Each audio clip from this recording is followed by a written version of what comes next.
Christophe Papy.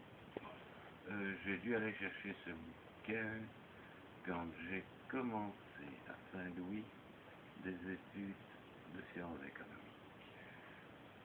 Je comprenais rien du tout qui parlait. Moi qui avais fait des intégrales,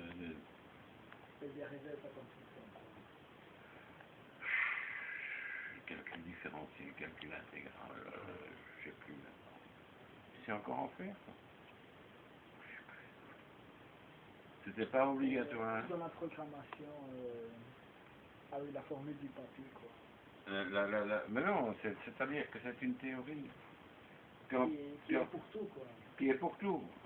Tu peux l'utiliser en distribution, en marketing, tu peux l'utiliser à la création de programmes, parce que dans tes programmes, tu as des sous-programmes et des machins, des trucs, des bidules. Donc ce sont des ensembles, il faut les considérer comme des ensembles. Et il y a interaction de l'un sur l'autre. Ça sert surtout à créer des logiciels. Ou du moins le squelette du logiciel. Tu vois ce que je veux dire? Il faut m'apprendre ça parce que moi je fais la Et tiens, on t'apprendra ça, on va t'apprendre ça, parce que on ne compte pas sur moi, pour l'apprendre, on ne sait plus rien. J'en sais plus rien aujourd'hui, j'en savais déjà pas grand chose quand j'étais à l'UNIF, je les ai envoyés plus. Alors, valdinguer.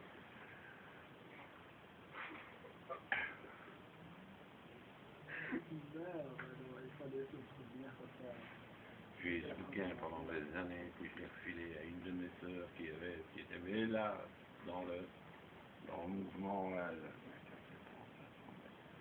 J'en veux plus de ce bouquin.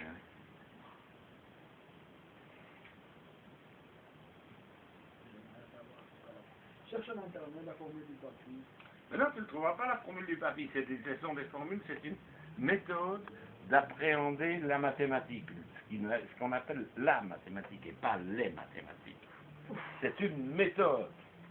Tu ne vas pas trouver, il n'y a pas une formule. Il y en a des centaines. Mais c'est une formule du papier, il y a plusieurs formules du papier. Oui, oublie le papy, c'est un vieux type, c'est pas un papy gâteux. Ah, le type, il s'appelait Papy. C'était un connard de professeur belge en plus. Ouais. Lui, il avait fait de sa devise, soit con et soit belge.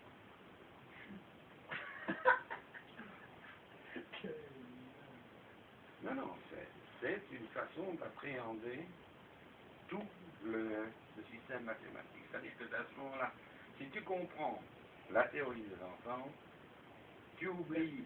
Ça consiste en quoi la théorie des ensembles? C'est de grouper des nombres entre eux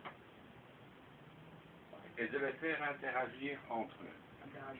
Ben, ça veut dire multiplier 5 par 5 par exemple. Mais au lieu de faire 5 fois 5, ça fait 25. Tu vas créer un ensemble de 5, puis tu vas créer un ensemble multiplicateur, plus un autre ensemble de 5, et tu vas les faire agir entre eux. C'est tellement compliqué que le type va répondre 25, et l'autre 2 heures après, il est toujours occupé à essayer de trouver la solution. Quand je prends cet exemple-là, maintenant, quand on va vers les mathématiques supérieures, des trucs vraiment très compliqués. Je sais pas moi, le calcul de la différence d'âge qui peut exister entre quelqu'un qui vit sur la Terre et quelqu'un qui se déplace au tiers de la vitesse de la lumière. Quel est celui qui vit le plus vite?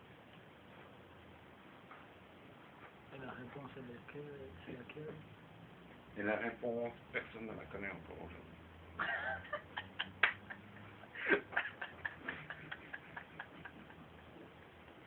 Donc tu vois que c'est amusant, quoi. Mais seulement, je te dis, en informatique, tu vas probablement avoir une approche de la théorie des ensembles qui va t'expliquer que... Est-ce que vous avez déjà été astronaute? Moi non. Non, pas encore demain. J'aurais bien aimé. T'as déjà étudié l'astronomie? Oui, j'ai un télescope chez moi. C'est vrai, Michel. J'ai un télescope chez moi, là. Il est pas loin, il est là derrière le mur. T'as fait quoi comme étude? J'ai fait des études de médecine. Mes candidatures de médecine, je les ai en poche. Je pourrais reprendre pour faire le doctorat. Je veux pas. J'ai une licence en sciences commerciales et une maîtrise en En sciences commerciales. Ça consiste en quoi, en sciences commerciales? les sciences commerciales. Ça s'apprend à vendre, ça s'apprend à acheter, ça s'apprend à gérer, À baiser les clients. à baiser les clients, à gérer une entreprise. Oui, mon ami, il y a des prix Nobel pour ça. Et j'ai un master en vente. Oui, un master. Ça veut dire que le jour où je me mets à vendre, sérieusement, comme je l'ai fait pendant une vingtaine d'années, Tu es un milliardaire, quoi.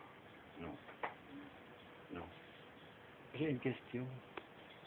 Quel est le dernier prix Nobel de mathématiques? De maths? Cette année-ci, alors? Bah, ou l'année passée. Enfin, c'est l'année passée, donc je sais pas. Aucune idée. Et avant? Ça peut être prix Nobel. Non. Moi aussi, je sais pas. Tu sais, les prix Nobel, hein? Master en vente, ça va être génial. Pas cool. Ça consiste en quoi, master en vente? Mais ça t'apprend les techniques de vente. Différentes techniques de vente. En fait, en résumé, il y en a 11. 11 et toutes les variantes. Ouf, c'est quoi une variante?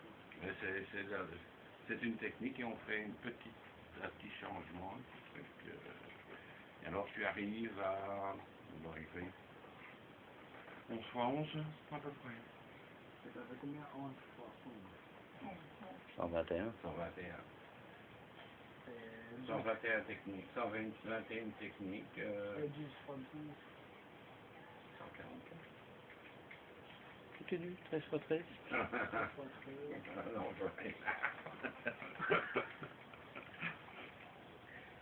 mais ça t'apprend à vendre, à se comporter. Et ça comporte un tas de trucs. Hein. 139. Mais non, pas 139. 169. 13 fois 13. Ah oui, puisque 12 fois 12, c'est 144. Ouais. Mais on t'apprend un tas de trucs en plus, comme la psychologie des masses, la psychologie individuelle, la psychologie de la vente.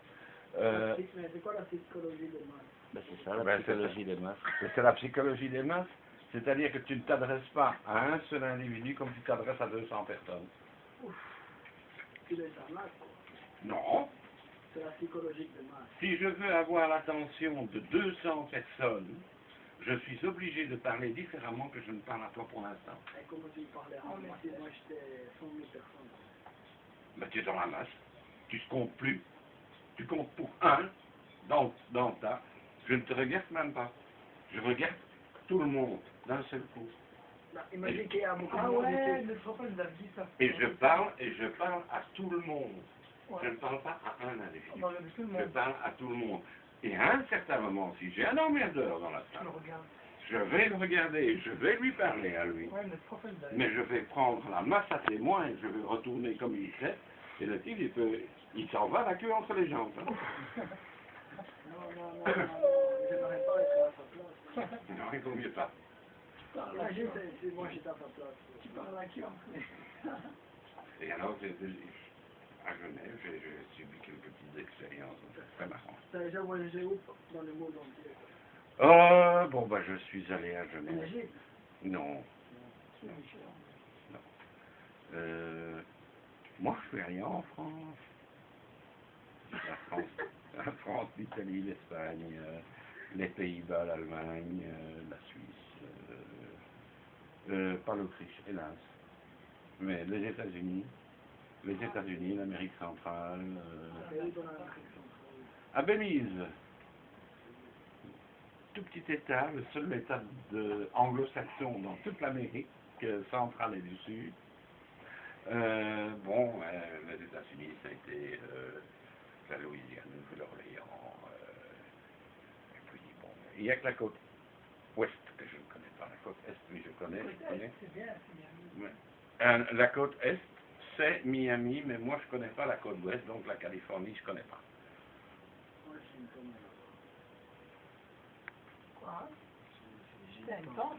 Ah, non, Mais j'ai Où ça? fait Détroit, Washington. Près de Los Angeles, oh, quoi? Orlando. J'ai fait Montréal aussi, Montréal. Quoi? Montréal. Au Canada? C'est au Canada, ça. C'est comment le Canada? Mais j'en sais rien, parce que mon avion a été détourné. Je devais atterrir à New York, j'ai atterri à Montréal, il faisait un froid de canard, j'étais habillé pour le sud. Donc je ne faisais... Tu m'as dit que tu as été à Montréal et puis tu me dis que tu n'as pas été. Ben oui, mais j'ai atterri à Montréal, à l'aéroport. Et puis je suis parti. J'étais frigorifié. Je n'étais pas habillé pour je devais justement descendre sur Miami. Oh là, Je devais faire un stopover à New York. Parce que la connerie de compagnie aérienne belge qui s'appelait Sabena et qui a fait faillite, à raison d'ailleurs, n'avait pas de ligne directe vers Miami, donc il fallait partir Bruxelles, New York, et là reprendre un vol pour redescendre vers le sud. Et quand je suis arrivé, il y avait tellement de brouillard au-dessus de New York, au-dessus de l'aéroport de New York, que dérouté sur Montréal.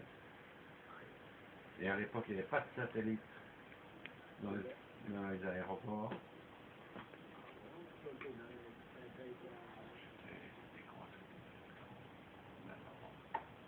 Oui, c'est dans les années 70.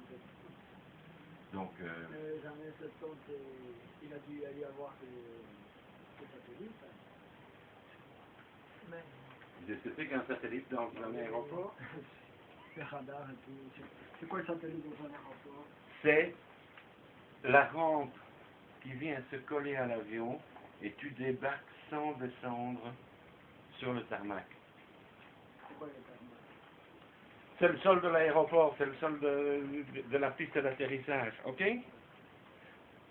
Dans le temps, on t'amenait, tu devais descendre, t'allais à pied ou tu prenais un bus pour aller au terminal, passer à la douane, etc. Maintenant, tu vas voir ici, l'avion arrive, il se met en position, il y a un sas qui vient se coller sur la porte et tu restes à bonne température. Donc ce jour-là, moi à Montréal, il n'y avait pas ce qu'on appelle un satellite, ça s'appelle un satellite. Et je suis descendu sur la pigette frigorifique, glacée. Et qui fait que c'était aux États-Unis, quoi? Moi, moi ce jour-là, j'allais pour le job, j'allais travailler. Master en vente, tu allais vendre des trucs et tout. J'avais surtout contrôlé les trucs. Ah, tu faisais l'agent, quoi, l'agent master et tout. C'était déjà fait. J'allais contrôler, vérifier un investissement que j'allais proposer à mes clients. Aïe. C'est à ça que servent les sciences commerciales. Ne pas se laisser entuber.